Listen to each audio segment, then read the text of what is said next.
Okay, so this video is all about the good, the bad, and the ugly when it comes to Andrew Scheer. So first, I'm going to start off with the good. One thing that I really like about Andrew Scheer is the fact that he's built his campaign mostly off of being a social conservative. And I think that resonates very well with the vast majority of Canadian conservatives. He's got a lot of the major boxes checked off, whether it's opposing M103, opposing Bill C-16, being in favor of reducing immigration, or simply not being afraid to call radical Islam for what it is.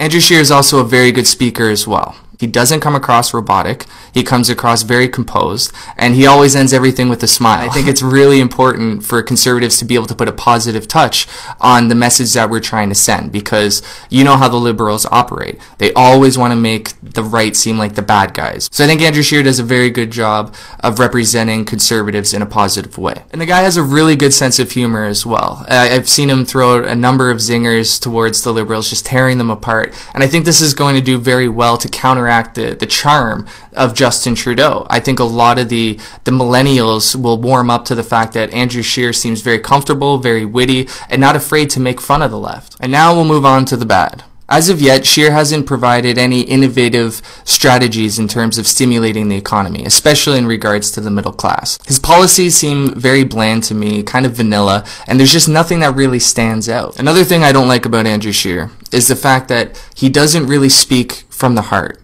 He doesn't truly stand up for what he believes in, whether it's abortion issues, whether it's gay marriage. He's afraid to go after issues that he feels is going to cause division within the Conservative Party, regardless if it's an issue that he personally believes in.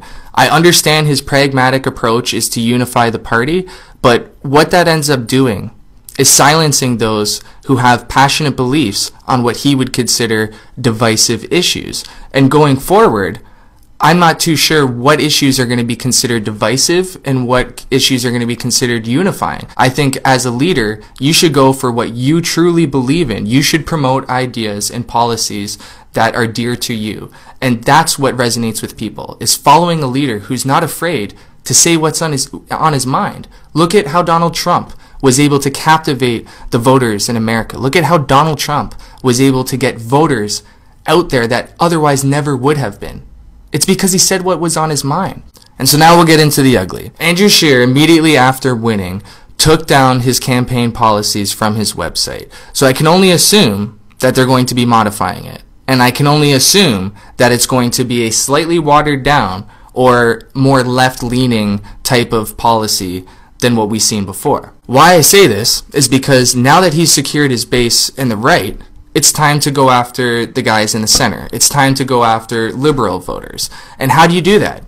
Do you do that by pushing a more socially conservative agenda? Or do you soften it up a little bit to try to appease to a larger market? And I think if you've read about Andrew Scheer, if you've watched him, if you've seen his interviews, you know that's exactly what he's trying to do. He's trying to broaden the conservative marketability, so to say, and the only way that he's looking to achieve that is by providing more of a liberal version of a conservative platform, right? He's trying to make it more palatable for people in the center or for people on the left to kind of jump on board with conservatives. So I think as time moves on and we get closer and closer to Election Day, you're going to see Andrew Scheer's policies shift more towards the center, trying to appeal to a left-wing market. So let me know what you guys think of this video. Do you agree with me about my opinions on Andrew Scheer? Do you think I'm completely full of shit? Let me know, but please be respectful. These are my personal opinions. I'm not an expert on the subject,